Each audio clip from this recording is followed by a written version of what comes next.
Good morning, everyone, and welcome to our first live lesson for ENG4C. I am your teacher and facilitator for this course, Stephanie Cortez. Please forgive how unbelievably sick I am. It's ridiculous. I had a rough weekend in regards to being this sick, so I do apologize for how I sound. It sounds awful, and I hate it, and I'm recording it, and that's okay. I'm just letting it go and moving on.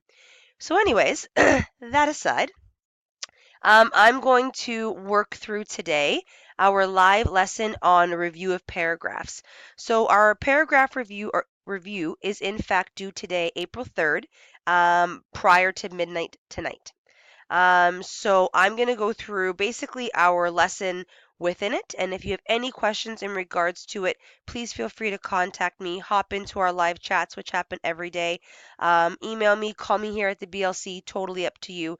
If you have any questions in regards to that. Something I also want to really quickly mention that I posted in the agenda today. So later on this afternoon, I am going to release what's called our collimating task.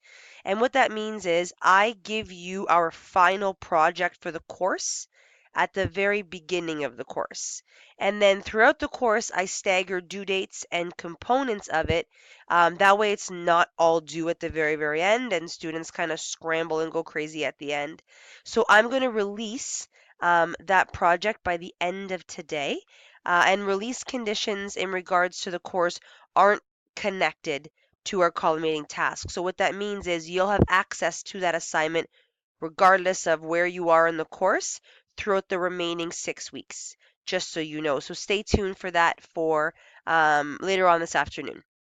Okay, aside from that, I'm going to switch my screens now, and you're going to see what I see. And here we go. One more second, make sure this works. There we go. Okay, so what you will notice in regards to, of course, this is our course. So when we go under content, this is our 1.3 review of paragraphs. Provided that you have completed 1.1 and 1.2 quizzes, you will have full access to 1.3. So this is a review of paragraph writing.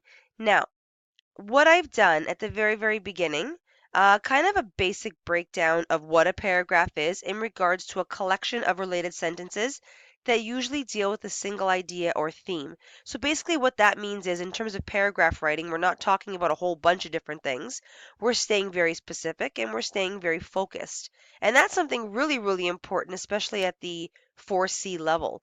And what you're going to notice as we do start working through this, it's about being concise, it's about being focused, it's about being structured and supported. And at a college level, I can't stress to you how important that is. So we kind of remove the fluff, we remove the clutter of writing, we sort of get to the point and we make sure that our points are always organized and they are always supported. And as we go through, you'll definitely have lots of practice and sort of better understand what I mean by that. So we're going to be working through persuasive paragraphs, or AKA very much like opinion paragraph writing. So in persuasive writing, the reader must sway or convince his or her audience to a particular point of view. One's viewpoint should be argued with strong supportive statements. As I was saying, it's not about just making the comment. It's not about just stating what you believe. It's about how you support what you believe, and making sure that there's credibility in the supports of which you have. So, like for example, step one is our basic topic sentence. So, making sure that is stated, that is very, very clear at the very beginning. And I've given examples such as boot camps should be supported by the Canadian public, let's just say. So, just some examples and kind of going through that idea of being clear right from the get go. Step two, write 3 points which support your topic sentence. Now, that is really important. And the magical number, whether you're report writing, essay writing, paragraph writing, you'll notice that the magical number is always 3. So you'll always have 3 aspects of which, or 3 supports to kind of bring in to really strengthen your position or point of view. And then step 3, you're going right into your concluding sentence. So give or take, and I've had a lot of students ask me this question actually, is how many sentences should there be in a proper paragraph? And it's a good question. Um, and I think my answer sometimes varies depending on the course I'm teaching. When you're at a grade 12 college level, I think your absolute bare bones minimum is about 5 to 6 sentences, but that's bare bones. I mean, if you're following these steps, like to the period, I mean, with your topic sentence, 3 supporting points, and a concluding sentence, you're already at 5. Now, if we're going above and beyond and we're really sort of putting forth that effort and we're really strengthening our perspective, I would say your minimum 5 to 6 and your maximum about 8 to 10. And that I think is quality writing in regards to what an academic college level paragraph should look like. So I'm going to stick to 6 to 10 sentences in regards to this level of writing. And of course, your final step would be putting it all together in regards to a proper paragraph. And I have some videos that I thought were cute, but actually got the point across really, really well. And of course, putting it all together where you're going to be creating your paragraph, and you're not going to submit it to the Dropbox. You're actually going to post it to the discussion board. Now, that's part 1 of this assignment. There's in fact a part 2, so that kind of goes over what we've already talked about. Now, part 2 of this assignment, I changed it up a bit. So what I want you to do is after you've in fact read, created, and posted your persuasive paragraph, I want you to go through. I want you to read the persuasive paragraphs of which have been posted from your peers, and then I want you to create a post identifying specific common mistakes that you have noticed, or not even just mistakes. I mean, common trends that you notice within writing of people's paragraphs. Now, what I've really emphasized here is you are not to identify specific people's posts or names. It's just about looking at the commonality of writing. It's not about looking at anybody specifically.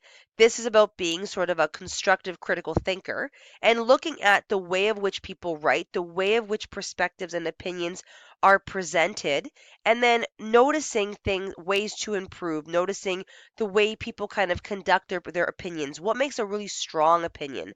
What makes something not as strong? So, because of that, in regards to people's pace, I made the due date at the end of today by midnight.